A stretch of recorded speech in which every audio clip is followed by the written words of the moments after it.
মুড়ে ভেঙে গেছে ভেঙে কপাল ভেঙে ঠেলতে পারি কি করবো ওই তো ভিতরেই থাকতে হয়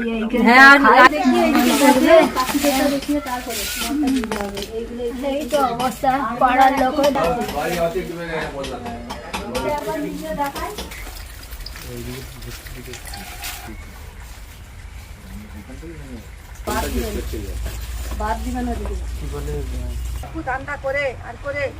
দেখুন দেখুন কি অবস্থা দেখুন বাবা কি হালে আমরা আছি দেখুন এই সব দেখুন এই ঘরের ভিতরে সাপ ফোপ সব ঢুকে যাচ্ছে ঢুকে যাওয়ার কারণে কাদা ধরিয়ে দিয়েছি একটু যান কি হাল কি সত্যি না মিথ্যে আপনারা দেখে যান এই যে সব ঘর আড় হয়ে গেছে ঘর আড় হয়ে পড়ে রয়েছে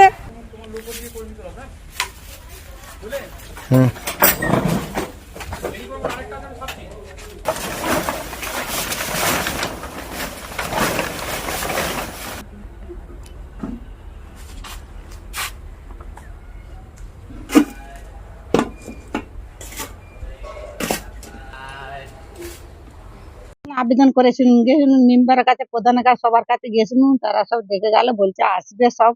দেখে যাবে এসে বাড়ি ভদ্র দিবে জল তো গোটাই দাঁড়িয়ে গেল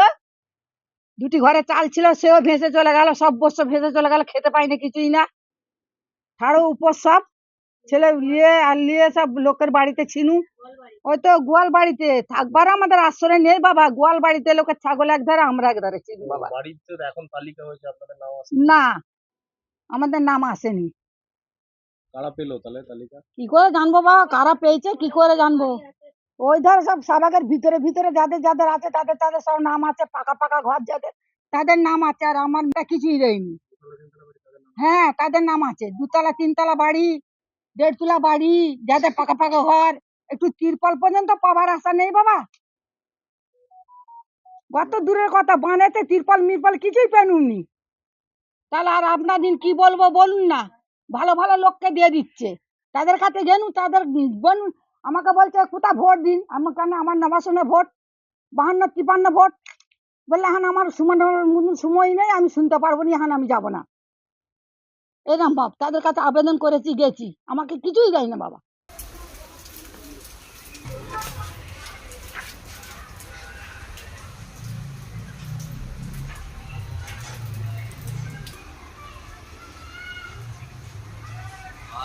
সিপিএনের আমল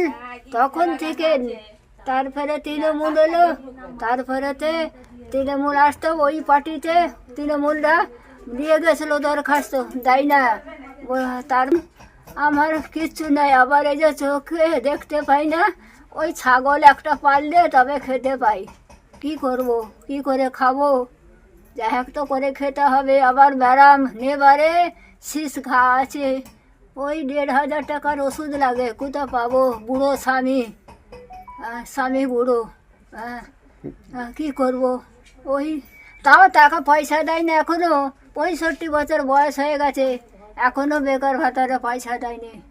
এই নিজেরা এর মধ্যেই এই যে সব চাল ডাল আর ওই রেঁধে ওইখানে হাঁড়ি কুড়ি তুলে দিই আর ওই মাছ গেলে এই দুটো এর ঘরে ওর ঘরে খাই আর এবারে ডাক্তারি খরচাগুলো তো করতে হবে ওই ছাগল পেলে দুটো একটা ছাগল আছে পেলে ওই করি কি করবো বাপ মটকা টিন দিয়ে জল পড়ে তো মটকা টিন ফুটো আছে দেখাবো আর বারে আমাকে না দিয়ে যাদের 2 তলা বিল্ডিং নামও বলে দিতে পারি সেইটা তাকে দিয়েছে কিন্তু আমাকে দেয়নি গো হ্যাঁ আমার নামে বেরিয়েছিল দেয়নি সেটা আবার টাকার লোভে অন্য লোককে দিয়ে দিয়েছে হ্যাঁ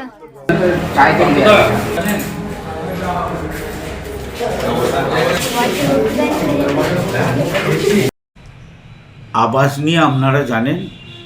বেশ কয়েকদিন ধরে বিভিন্নভাবে বিভিন্ন পর্যায়ে তার ভেরিফিকেশান হচ্ছে সেই ভেরিফিকেশানে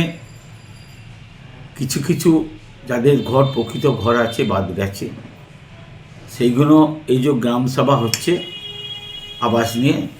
সেই গ্রামসভাতে রেজুলেশনে তুলতে বলেছে পরে ওরা সেগুলোকে সার্ভে করে দেখে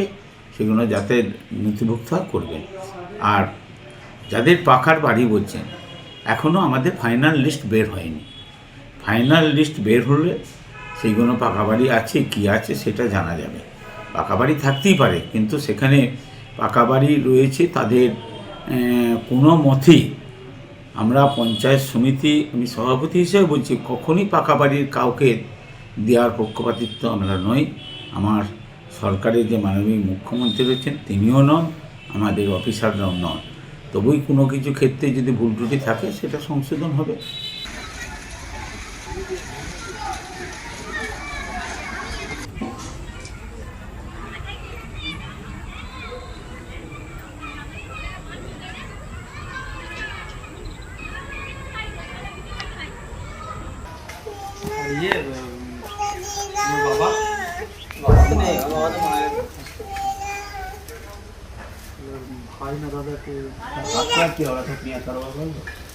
হাটে ব্যবসা হয়েছে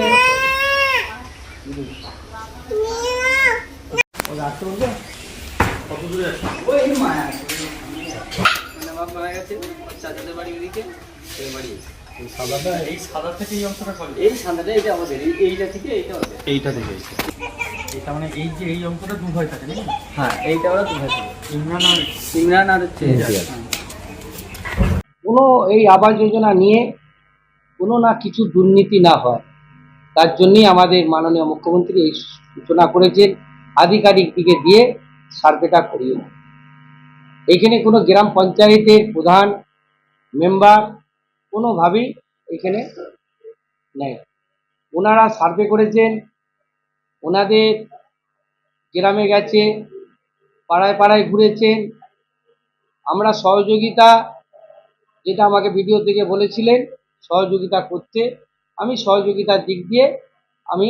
ওনাদিকে খাওয়াবার ব্যবস্থা রেখেছিলাম আমার পঞ্চায়েতে, আমি সমস্ত কিছু করেছি। কিন্তু সার্ভেটা